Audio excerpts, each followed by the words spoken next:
want to talk through some of the tricky trig transformation, or not trig, haha, the tricky transformations, and this is for HL math predominantly. So one of the things that sometimes we see is they'll say, given this function, and it does something, G does something to F, okay? And then they'll say, find the images of the following points on F. So this point that they're giving me right here is F. So what we could say here, and I didn't space this out, which is why I'm, okay. They're telling me that F of 2 is equal to 4. And they want to know, they didn't give us a whole graph, they just gave us one particular point that this is on F. And they're saying, okay, if we do these transformations, what would it now be on G? Okay, so all we know is F of 2. So we know that G of x is equal to 4 times F of 3x.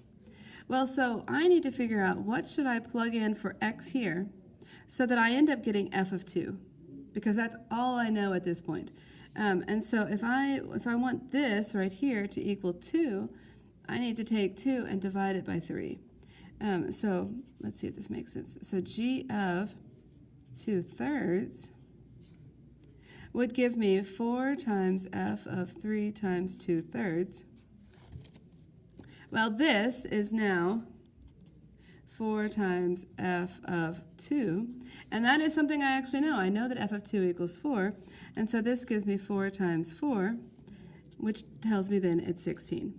So this point 2, 4 on F maps onto the point, well, its x value here is 2/3. This onto G, this is 2/3, comma, its y value is 16. Okay, so see how we thought through that. Notice I had to divide the x value by 3 and multiply the y value by 4. So I'm going to let you practice some of these on your own, and then we can continue. And then it says, find the points on F, which corresponds to the following points on G. So now they've given us, I just copied and pasted, but now they've given us a point on G. So still, let's see. This is good. So what they're telling us here, we still know that G of x is equal to 4 times F of, 3x. Correct? Yes. And so now what they're telling us is that G of 2 equals 4. Okay, so what I need is to figure out, okay, well, what would be the corresponding F value that would kind of work its way backwards.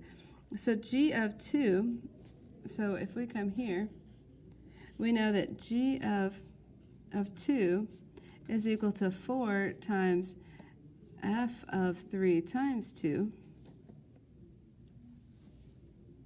giving me G of 2, we said was 4, is equal to 4 times F of 6. Divide by 4, I have 1 is equal to F of 6. So what's happened here is the point 2, 4 on G had come from, assuming we did the transformation this way, it had come from the point 6, 1.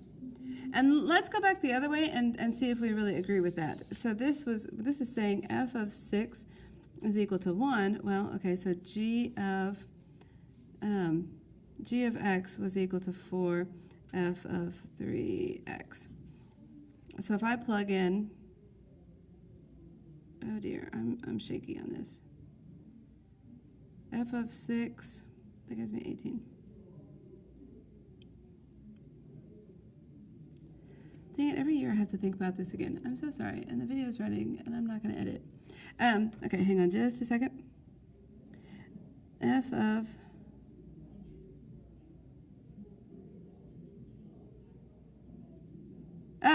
okay, I'm good. So what I have to do is I have to figure out, all I know here is that F of 6 equals 1, so I have to figure out what do I plug in here so that I can get a 6, and that means G of 2 is 4 times F of 3 times 2, that's 6, so G of 2 would equal 4 times F of 6. Well, we just said that F of 6 was equal to 1. G of 2 is equal to 4 times 1.